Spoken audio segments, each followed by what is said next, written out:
Sometimes it's the way we're selecting. Sometimes it's who we're choosing to be in relationship with. Because if you're in relationship with someone and their values, standards, and the way they live doesn't line up with what, but if that is important to you, that you should be accepting invitations from individuals who have a mindset of morals that line up with yours. When we talk about relationships being hard, sometimes your relationship is hard because you're in a relationship with the wrong person. Well, and we don't want to say that because it's like, oh, that's bad to say. Hello, and welcome to another amazing episode of TMC, where we are here to help you take your relationship from surviving to thriving. Today on TMC, Jamila and I will be discussing relationships are impossible.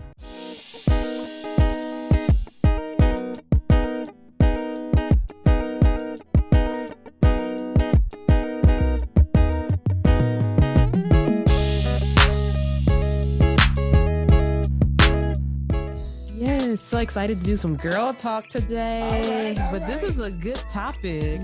So I want to start off. So off the cuff, what's the first word that comes to your mind when you hear the word marriage? When I hear the word marriage, I'm going to think my honey bun, my husband. Oh, that's so sweet. That's the first thing that comes to my mind. Yes, the reason why I asked you that, so you can ask me the same thing. It won't be fair. So when you hear the word marriage, what do you think? thought you was going to say the word single. Well, I guess since you're single, so it should be single, because I was thinking marriage. What do you think when you hear the word marriage? Man, I wasn't prepared for that. You said it off the cuff. That is really off the cuff because I had my word for single, which was enjoyable. But for marriage, I would have to say purpose. Okay. Purpose. Okay. Good. But the reason why I say that is because I've been hearing what's perplexing me about this narrative around marriage being hard. So like relationships are so impossible. So that's why I asked you, what's the word that comes to your head? The word hard doesn't come to mind when I think about marriage. And it's because I don't describe marriage as hard. I think that is something that you have to focus on. It's something that you have to be intentional about in order for it to work. Both parties have to be intentional about it. Both parties have to focus on. And the main thing that you're focusing on is being better yourself. You're a unit, but it's an individual part that you play where you're becoming a better version of yourself. You're constantly growing, you're shaping, you're changing, and they are the same. So I've heard people say that. And for me, I kind of just cringe and get a little quiet because I would never describe marriage as hard. Right. So when someone describes it as hard, I kind of would want to know why. Why are you describing it as hard? Because even if yours takes more focus, more intentionality, more effort, is it really hard? Or is that just what it's taking to get to the purpose that you all have as a couple? And then there's other things that I would think about, like, did you marry the right person? I mean, were you selective in choosing who you married? Was it hard when you were dating them? I mean, if that is the case, why would someone describe marriage as hard? It seems to me that there would have to be more to it to understand why they would use that word. Because as a married person, I wouldn't use that word. Because hard just... To me, I like what you said that, there are other words that you would use to describe it, because hard is just like descriptive list. Like, I feel like there's other adjectives that probably will give more definition to what marriage really is and better capture what marriage really is. And because what I heard you say is that marriage does take work, but it doesn't have to be hard work. Right. Like one of my friends, she's passed on, but one of the things she said about her marriage was she's like, this is work that I enjoy. Exactly. A good work. Yeah. What I'm saying is not that each person is perfect. It's not like you never have disagreements, you never have misunderstandings, but I don't believe that it's hard. I think that's a part of life. I mean, you have disagreements with your parents. We don't always see everything the same. True. You have disagreements with your siblings. So why? Co-workers, everybody. Yeah. So why is it such a big deal when you and your significant other, don't see eye to eye? So I think the idea of relationships being impossible, more or less to me, we don't necessarily prepare for what we want. True. I mean, for myself, even when Cedric and I got married, we got married young, and I can't say, oh, we prepared to be married, but because we got married so young, we grew up together. Whereas someone else who gets married later on in life, you've already experienced some things. Merge those lives together and become one. There's going to be some intentionality there, some intentionality to collaborate, some intentionality to learn them and they learn you, some intentionality to learn what's important to them. And, just in every area, there's going to be some intentionality. That's true. And it reminds me, we were talking earlier this week and I was telling you about a particular airline, which I'm breaking up with, but I won't tell you which airline. But one of the things, somebody sent me an article and said that they are one of the least reliable airlines, but they want growth, but not change. And I think a lot of times we put a lot of expectations onto marriage, but we're not willing to work through those expectations or work towards fulfilling them or being better. But one of the things that I see that I would encourage married people to do is that when you are talking to someone that's not married, like to be positive, because it can be discouraging sometimes. Like if you keep hearing couples say, girl, he get on my nerves, which is truthfully stated, but it's like, every time I see you, he get on, y'all ain't never have nothing, girl. You don't want to be married, that old thing over there. So it's like, I feel like there's a misrepresentation of marriage sometimes, but it makes me step back and say,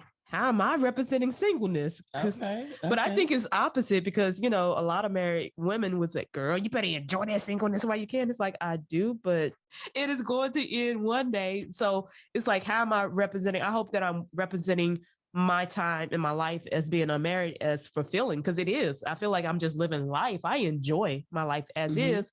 But one of the things I always say is that I want to enjoy marriage too.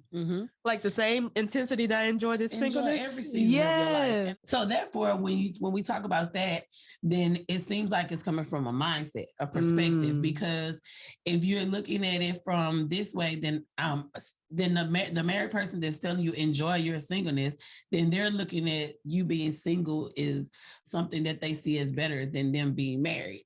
Or if the person that's single saying, they can't wait to be married, or they're envying the married person, then you're not enjoying where you are in the phase and stage you are in your life. The season that God has you in, you have to relish in that and enjoy. You want to grow where you are. And then when you go to the next level, you want to be prepared for that level.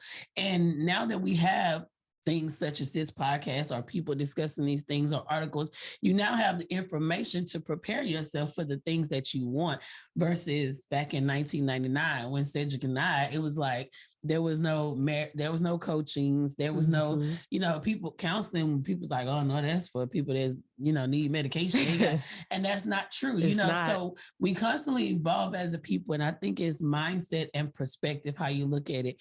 The single person envying the married person, or the married person envying the single person. Then you miss out on enjoying wherever it is that you are in the season and time of your life. That's so true. That's so true. And I love what you said about we live in an information age. And so there are so many resources that we have available. And I think for me personally on my growth is that I now have a better view and understanding of the purpose of marriage. Because one of the things I love that Dr. Miles Monroe said, he said that if you don't know the purpose of something, abuse is inevitable. And I think the same thing applies to marriage. And I just think that's just a nature of living. There's some things I could tell you about marriage, which is what we do on this podcast. We talk about marriage, we talk about relationships and family, and people come on and they share their stories and you learn from those things. But at the end of the day, there's still parts that you have to experience in order to understand, or that you have to experience because you need an area of growth, because you need something broken off you, because you need to release some things, or because you need to mature in a certain area, or because you need to understand something. There's a plethora of reasons why you could be experiencing something that you're experiencing.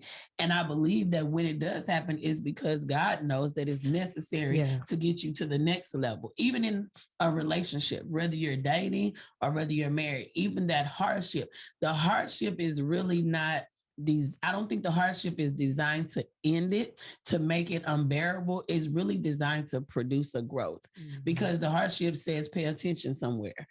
If you're having financial hardship, you got to pay attention somewhere. What are you doing with what you have? If you're having communication hardship, then you have to, am I communicating properly? Am I kindly communicating the same way I want to be kindly communicating too?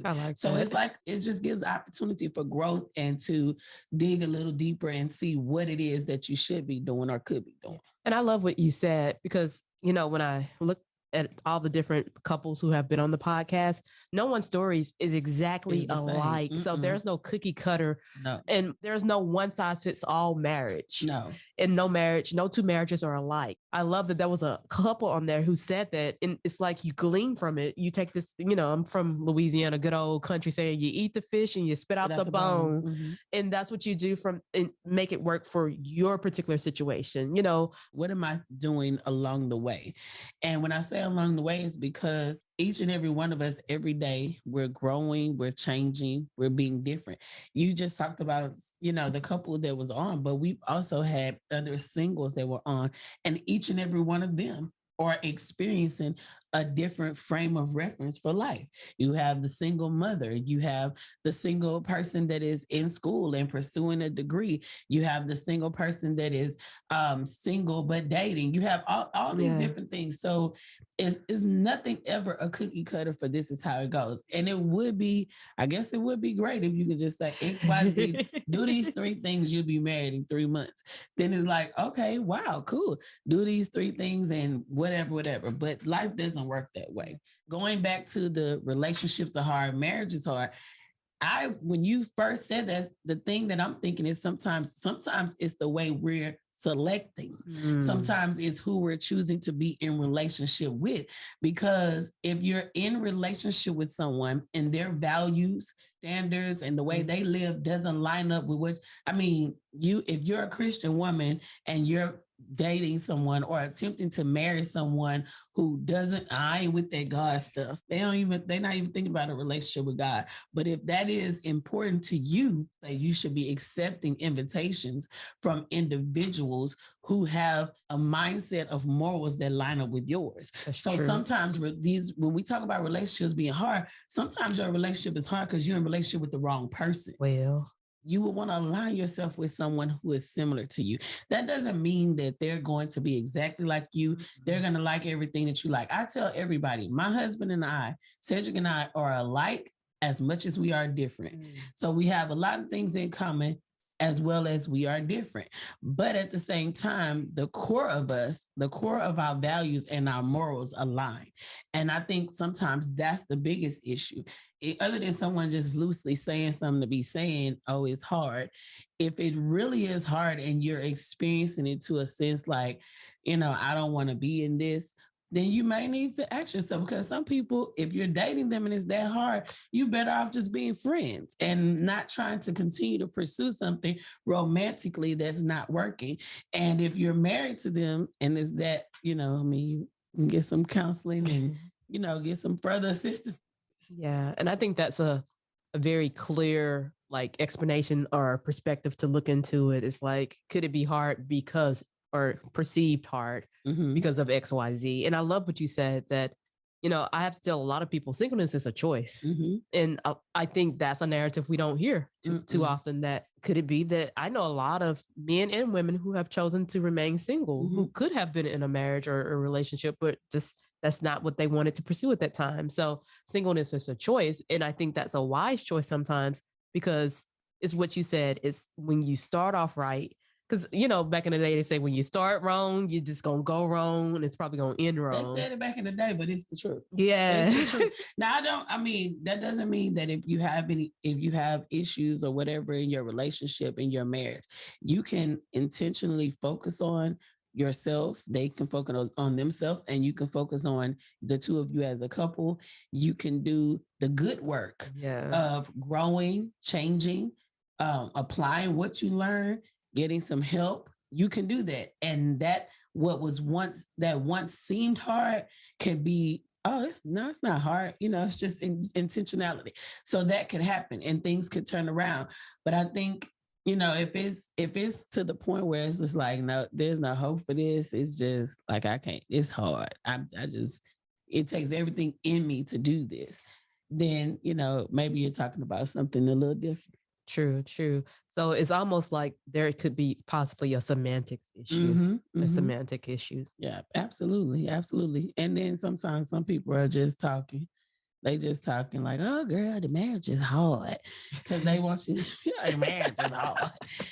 So it's like, I don't know. I would have to know them to know the context of what they're saying. But with the variance of how it could be for someone, if you really feel that way in your heart, then I would say you might need to check and evaluate why you feel that way. True. If I was saying it from a standpoint of singleness, as a married woman to a single friend, in your singleness, you have time to learn about you, learn what you enjoy, to make moves to grow yourself to be the wife or the husband that you desire to have, because you want to present to someone else the same thing that you want in return.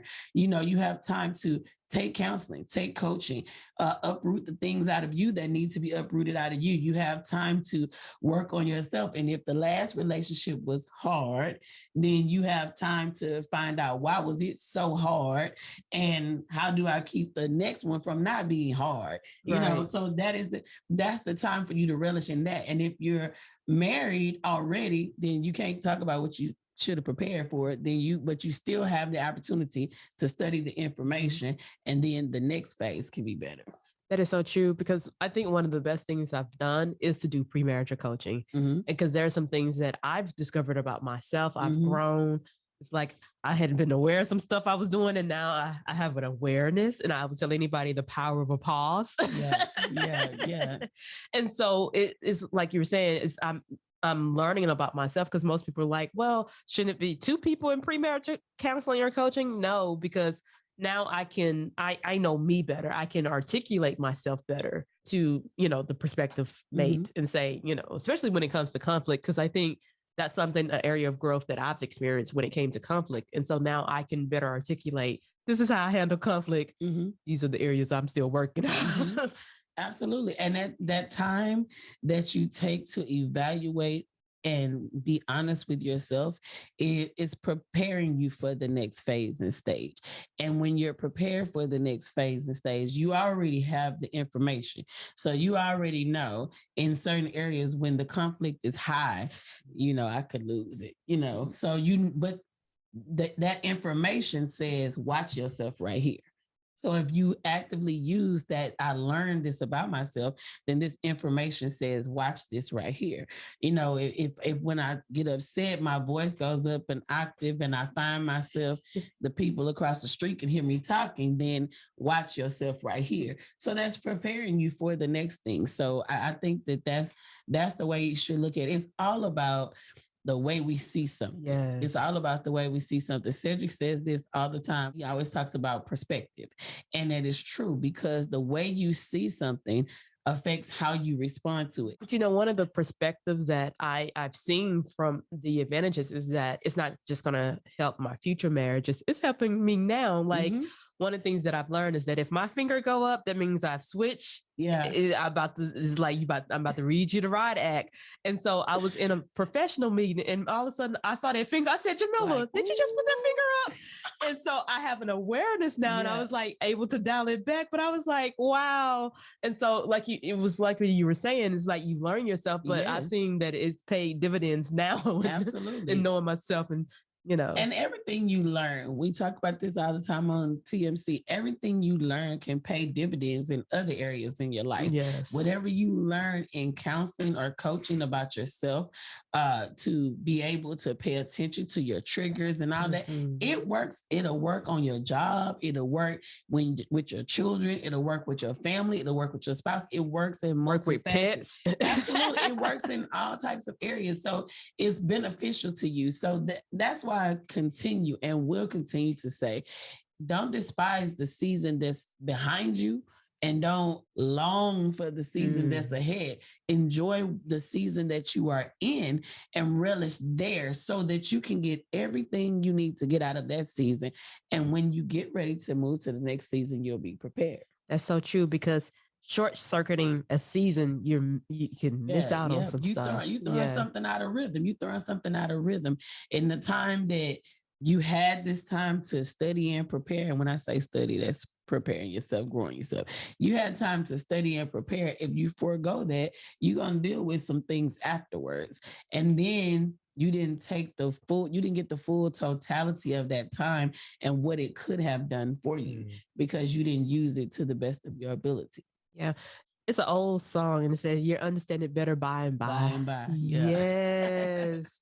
And I think that's one of the things is that when you are proactive instead of reactive, you understand relationships are not impossible. They don't have to be quote unquote hard. You can enjoy it. Absolutely. You can enjoy it. And the same thing with singleness. You can enjoy singleness. Like, I told you I got accused of being happy, being single. I'm like, what am I supposed to be?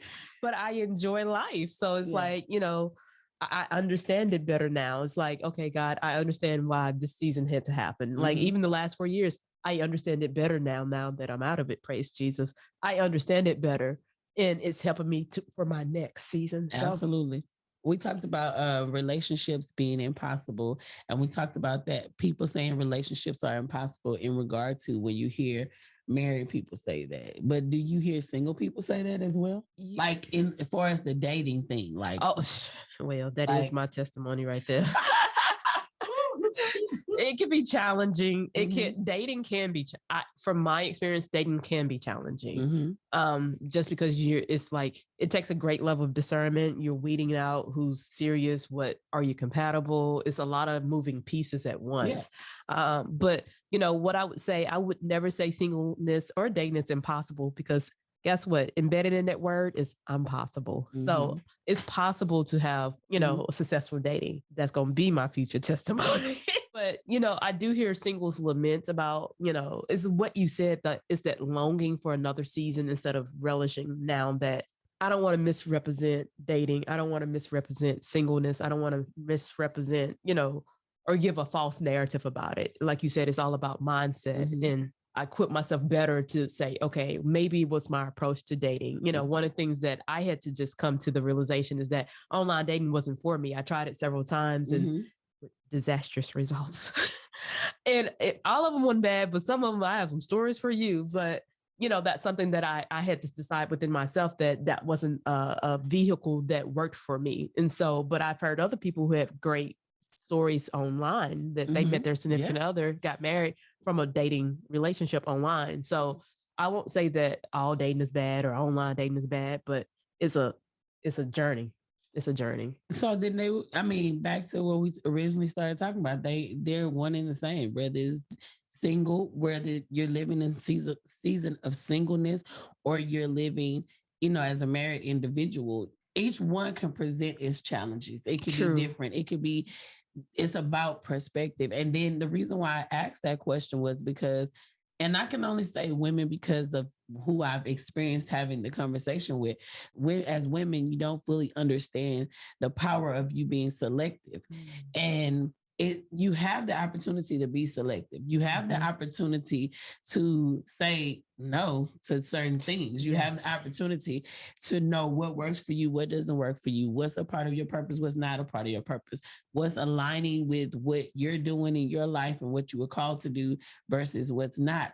And I think if that longing for the next season overtakes you, then you end up thus jumping into something with someone that causes this, this is hard type of thinking.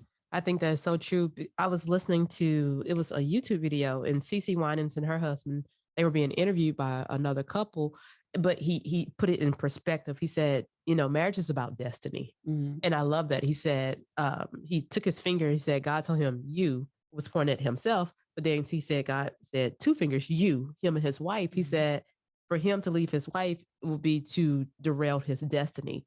And so it's like he had that coming in, that this is my destiny partner. But like you were saying, that goes back to the selection act.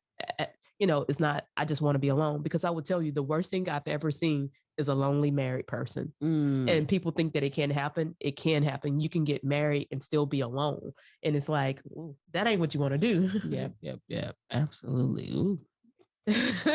Help, Lord, help. So I think, I think this conversation has been fruitful to, break up that myth that, relationships have to be impossible or that they're hard, or, I think it's whatever stage, our best friend Paul from the Bible said it, whatever season that he's in, he's going to be content. And I think that is powerful, wise words, that no matter whether you're abounding or a bass, married or single, unmarried, that you are content, that you are maximizing the time that you have. Because one of the things I don't say is that life is too short. I say life is too precious. And that's why, and I was one who had to dial back to enjoy the moment because I'm very future oriented. So I was always thinking ahead, but that's something that I've dialed back and say, enjoy this moment because I'm never going to have it again. Absolutely. Absolutely. Thinking in regards to what we started off talking about, relationships are impossible. What are your takeaways? I think one of the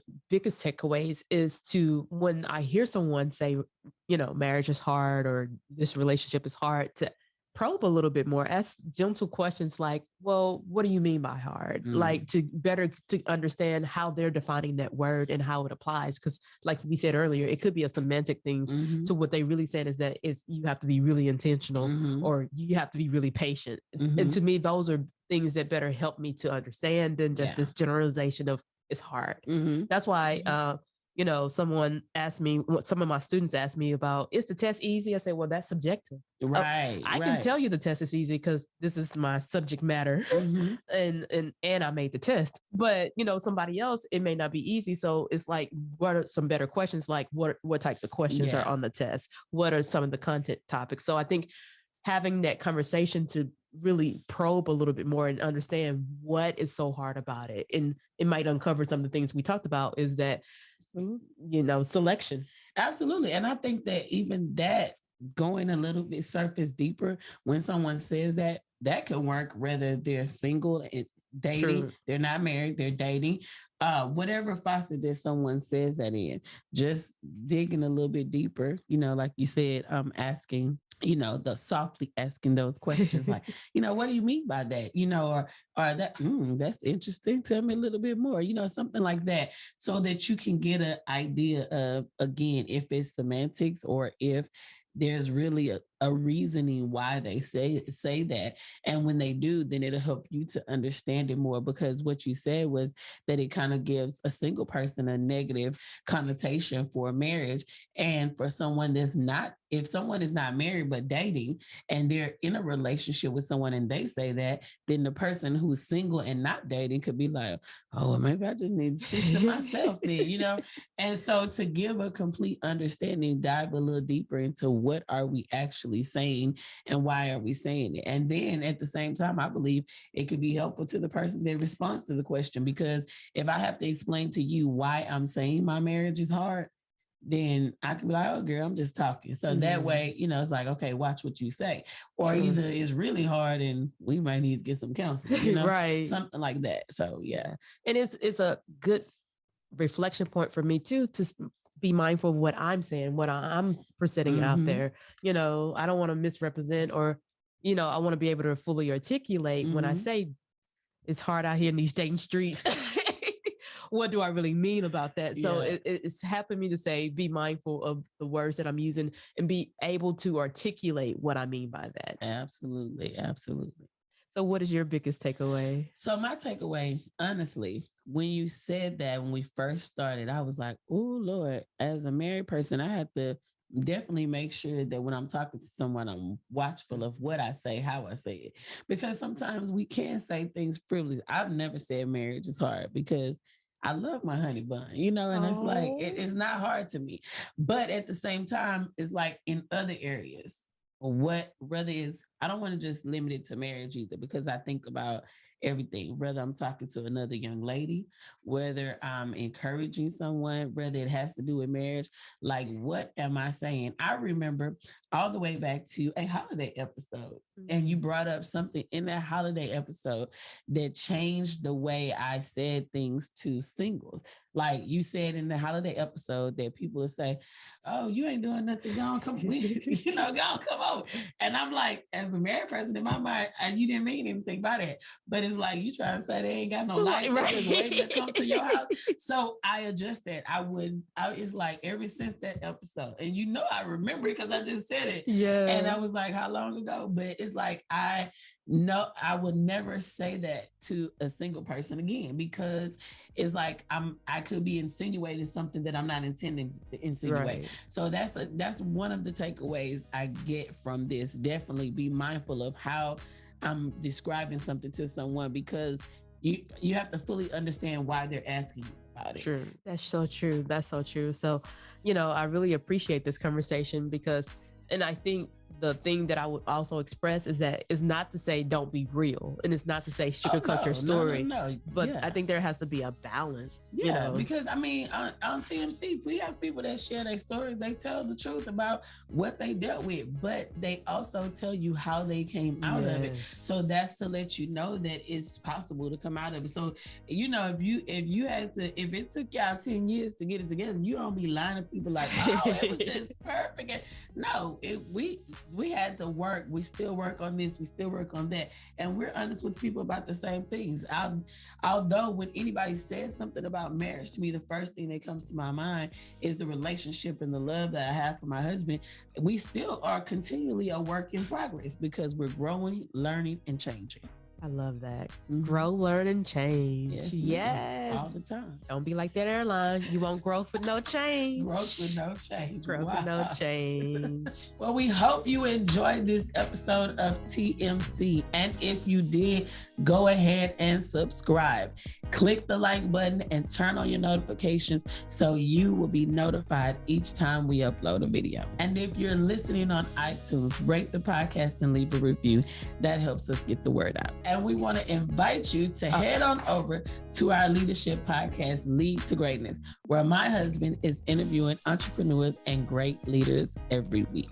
Thank you for tuning in today, and we hope that you enjoyed the conversation. Leave a comment below to let us know what was your biggest takeaway. So we hope to see you back here next week, where we are here to help you take your relationship from surviving to thriving. Bye. See you next week.